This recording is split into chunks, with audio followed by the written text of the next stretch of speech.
Au Kenya, à l'université de Garissa, le groupe extrémiste Al-Shabaab sépare les étudiants chrétiens de leurs camarades musulmans et les tue. En Israël, un site web ultra-orthodoxe demande l'interdiction des fêtes chrétiennes et la destruction de toutes les églises en Israël. En Birmanie, 40 moines bouddhistes et 450 extrémistes attaquent un magasin de thé musulman avec des couteaux et des bâtons. Saviez-vous qu'encore aujourd'hui, des millions de gens dans le monde sont persécutés en raison de leur foi? La Fondation pontificale Aide à l'Église en détresse, dans la dernière édition de son rapport sur la liberté religieuse dans le monde, 2014-2016, vise à montrer où la persécution religieuse limite le droit des individus à pratiquer leur foi.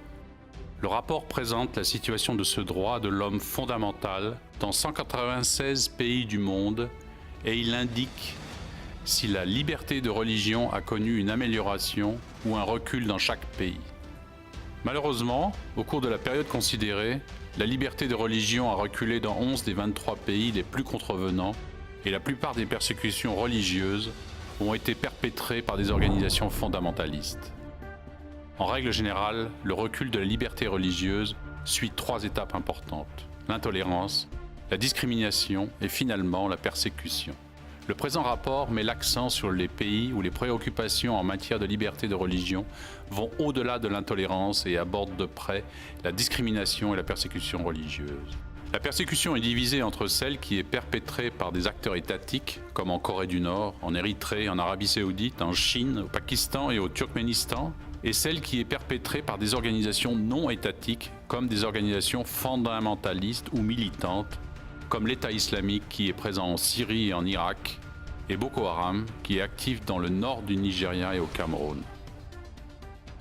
Les sanctions pour l'expression religieuse dans le cas d'acteurs étatiques, les plus contrevenants étant la Corée du Nord, l'Arabie Saoudite et l'Érythrée, sont la négation absolue des droits et des libertés, ainsi que de longues peines sans procès équitable, le viol et le meurtre. De même, dans des pays au régime autoritaire comme le Turkménistan et la Chine, la répression ne s'arrête pas contre les groupes religieux qui refusent de suivre la ligne du parti.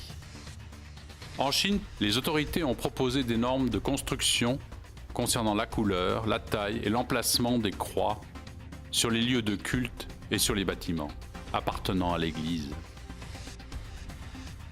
Plus de 2000 églises ont été démolies dans le Xinjiang et dans les provinces voisines. Dans les pays comme le Pakistan et l'Inde, la religion est identifiée à l'État-nation.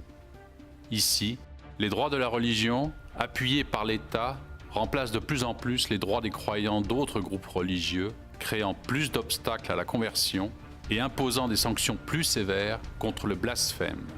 La recherche ne prend pas en considération seulement le recul de la liberté de religion, mais elle met également en évidence les pays qui ont connu une amélioration par rapport au rapport précédent de 2014.